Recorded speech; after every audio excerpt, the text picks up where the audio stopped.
How scary was it when you caught on fire on your way to the ring? Yeah, that was pretty hairy. Potentially could have been far worse than what it actually was. A lot of things happened just by chance that night. Backstory: 2 weeks prior, I have Kevin Dunn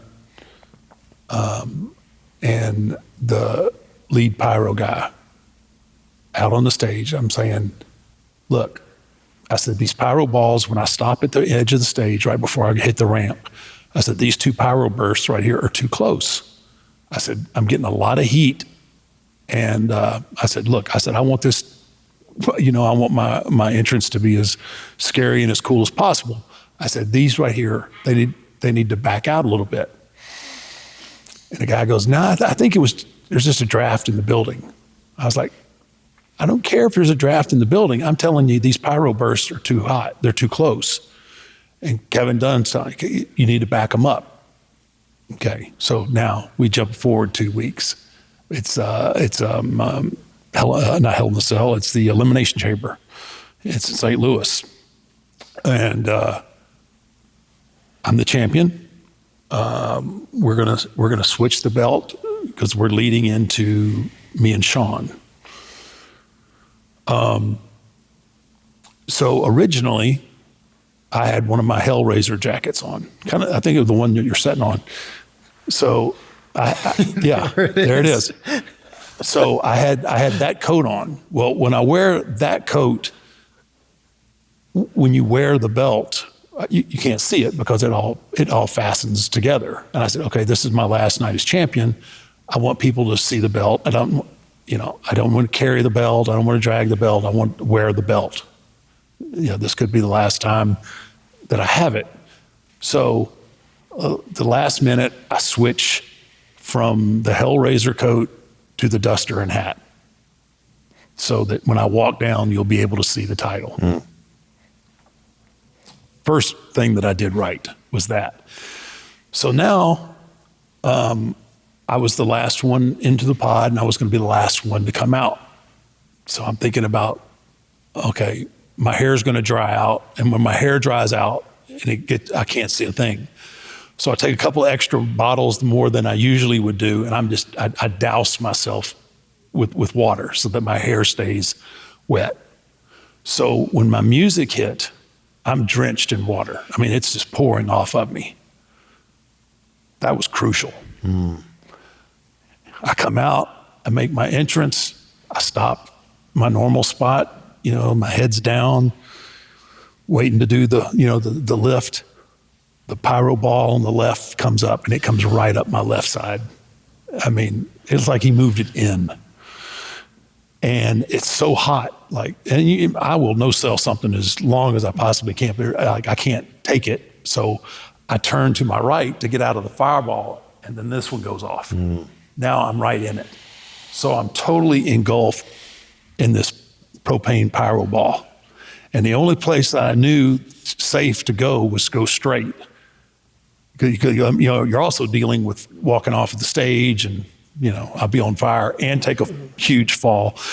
So I run out of the fireball, and they're obviously everyone's freaking out, and they're trying to cover for me at announcement. He's so fired up, not fired up, he didn't use that word, but he wants to get this match. He was running to the ring.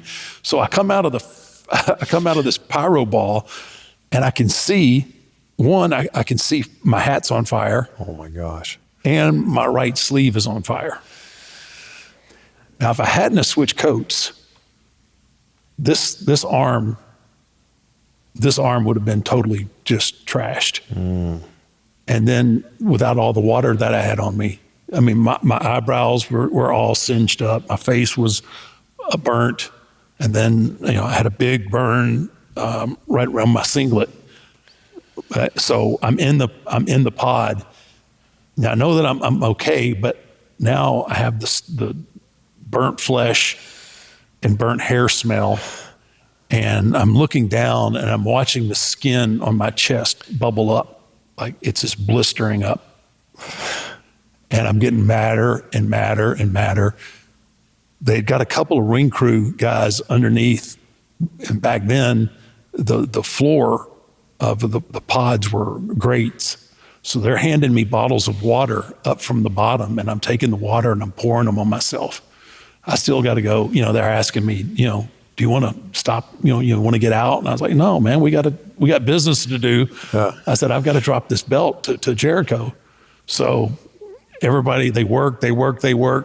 Finally, I'm the last one in, and then I end up going another 20 minutes with Jericho, and that jackass puts me in the walls of Jericho. My burnt chest is on the mat, and I'm thinking, you got to be kidding me! Like, so finally, Sean comes up through the ring, gives me the super kick, and then I get out of there. And I'd already told him, I said, look, that dude's backstage when I get back. I said I'm gonna kill him, and I totally meant it. So when I came out, it was all over with, man. I blew through Gorilla. Backstage looked like a ghost town. There was nobody anywhere. And, everybody's kind of behind me, chasing me because they want to take care of my wounds and everything. But I was like, man, if there's any chance this dude's here, he's dead. Because I was pissed. But yeah, so I had severe burns on my chest and ended up having to go to the burn center the next day and ended up, Oh man. went into a little bit of a shock. Like later that night, like once I started trying to shower and get cleaned up, like I came out of the shower and I was just like, I was shaking. Like I was just, so yeah, that was pretty scary. And that one could have been avoided. That was just, but yeah, it's just,